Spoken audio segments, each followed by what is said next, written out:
This is the Fantasy Football Podcast, where we take data and convert it into fantasy success. No bias, no hot takes, only victory.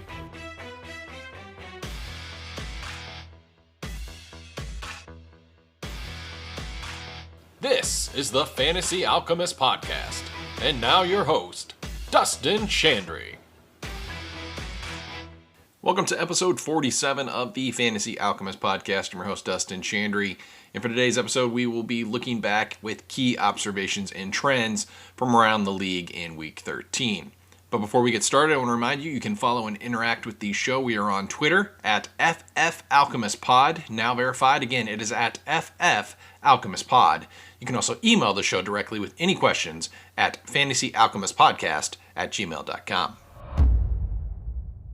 Now, last week we talked about DK Metcalf's down year due to his career low catch rate and red zone conversion or success rate. However, on Thursday Night Football, he returned to form and then some. Now, keep in mind, on Thursday night against Dallas, DK Metcalf was tied for third on the team in targets. Rookie Jackson Smith-Njigba had 11 targets, and DK Metcalf and Tyler Lockett had 8 targets each.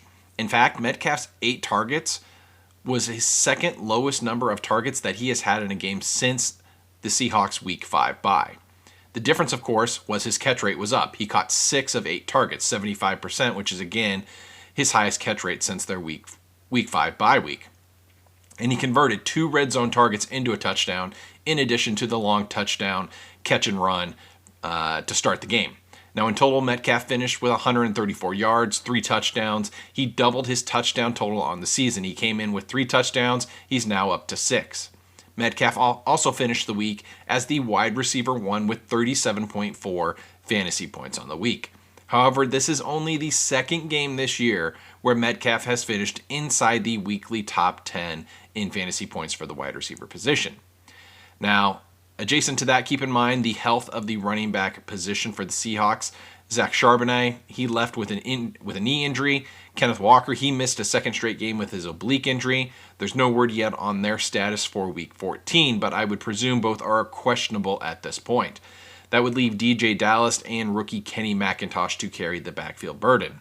Furthermore, the Seahawks are still very much on the playoff bubble. They have San Francisco and Philadelphia the next 2 weeks, and with the injury attrition in their backfield, we could see a volume bump for both Geno Smith and his trio of receivers over the next 2 weeks.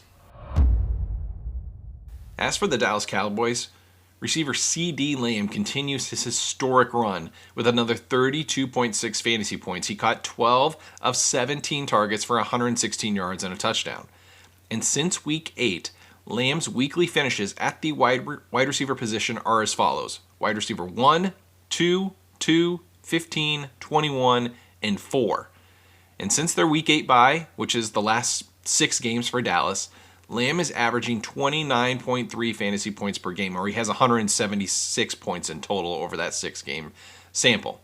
The next wide receiver in total points over that same 6-game sample is Keenan Allen at 133 points. That's a 43-point difference, or 7 points a game better than the next best wide receiver, the wide receiver 2. And since 2021, there hasn't been a single wide receiver with a running total of over 170 fantasy points over 6 consecutive games. Not even Cooper Kupp's historic 2021 season. Now Kupp consistently averaged almost 26 fantasy points per game in 2021. Lamb is averaging 29.3 over the last 6, but he only averaged 14.9 points per game in his first 6 games. So Lamb in total is averaging 22 points per game on the season. Now, if you drafted Lamb and you survived the first month of the season, you were likely in the playoffs due to CeeDee's historic 6-game run over the last month and a half. Here is Texans receiver Nico Collins' numbers without teammate Tank Dell on the field so far this year. This is roughly a 4-game sample. Nico Collins has a 35% target share, he has 45% air yardage share, and he has 82 total PPR points, or about 20.5 per game. Now, of course, on Sunday, Tank Dell got injured early. He's going to be out the rest of the season with the ankle injury. Collins went on to have 12 targets. He caught 9 of them for 191 yards and a touchdown. He had 34.1 fantasy points. Now, I think Nico Collins should be ranked as a top 10 wide receiver in weekly rankings the rest of the way, with Tank Dell out for the rest of the season. In addition, I'm going to have to take an L on the running back position for the Texans. I recommended Devin Singletary here for the last few weeks, but on Sunday, the Texans moved back into a committee backfield with Singletary and Dameon Pierce, each playing less than 50% of snaps. Singletary was at a 48% snap share. Pierce was at a 38%. But Pierce had 15 total carries to only 8 for Singletary, and Pierce got a majority of the goal line work, which he converted for a touchdown. With the exception of 2 teams on a bye for Week 14, I don't think you can be starting either Texas running back in your starting lineup going forward. Chargers running back Austin Ekeler has only played over 70% of snaps in 2 of 8 games since returning in Week 6 following his Week 1 high ankle sprain. Now, it's certainly a combination of his age and the ankle injury, but Ekeler has lost his explosiveness. Ekeler's yards per carry is at a career low 3.5 yards per carry. The last 3 seasons, Ekeler hovered around 4.5 yards per carry, so he's down a full yard this season. And this is even more glaring on Sunday when Ekeler went 18 yards on 14 carries, 1.3 yards per carry. Ekeler's 1.3 yards per carry was the worst yards per carry attempt of his career when you limit it to at least 10 rush attempts. Now, Ekeler has been below 2 yards per carry in 3 of his last 8 games. That's more games below 2 yards per carry over his last 8 games than Ekeler had combined from 2020 to 2022. That's 3 full seasons.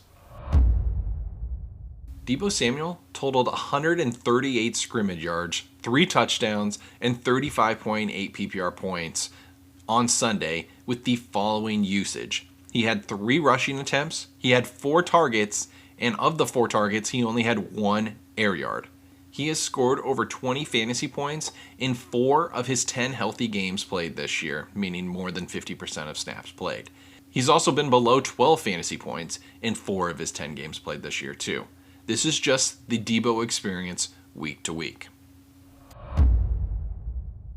Lions tight end Sam Laporta is in the hunt to finish the season as the top scoring tight end in the league. He is currently 3rd, closely behind TJ Hawkinson and Travis Kelce. Now on Sunday, Laporta caught all 9 of his targets for 140 yards and a touchdown. He had 33.5 fantasy points. Laporta now has 5 games inside the weekly top 5 at the tight end position. He has 8 games inside the weekly top 10. Furthermore, on Sunday, Laporta put up historic utilization for a rookie. He had 9 targets on 21 routes run, which is a target per route run rate of 43%. And since 2021, there has been over 1,000 instances of a tight end running at least 20 routes in a game. Of that 1,000 plus instances, only 20 tight ends had a game with at least 40% target per route run rate. Sam Laporta's game on Sunday would rank 10th in that sample of over 1,000 instances. On top of that, Sam Laporta is currently posting the highest target share ever for a rookie tight end on an offense that is top 12 in both pass attempts and passing touchdowns, and he has the highest points per game by a rookie tight end ever. I think because of that, Sam Laporta should be the consensus dynasty tight end 1.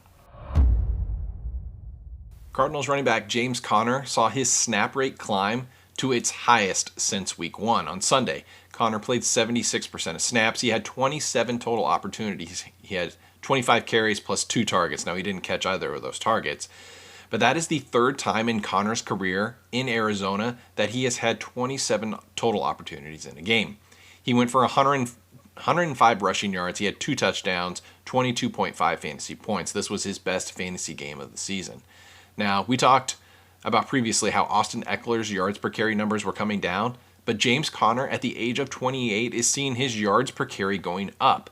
In fact, Conner's 4.9 yards per carry this season would be the best of his career. It's up from 4.3 last year and up from 3.7 yards per carry in 2021.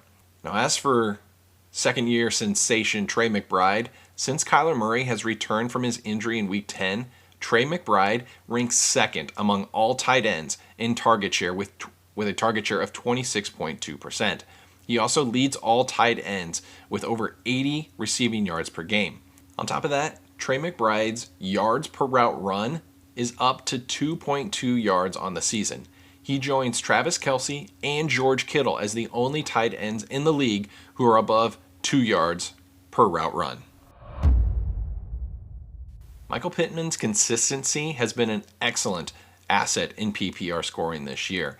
Pittman had another 16 target game on Sunday. He caught 11 for 105 and a touchdown. He had 27.5 fantasy points. And like I said, he's been consistent and reliable in your starting lineups. Since week 6, Pittman has finished between wide receiver 9 and wide receiver 16 in weekly scoring every week. Keep in mind, Pittman was ranked in the early 30s of all wide receivers when drafting at the start of the season.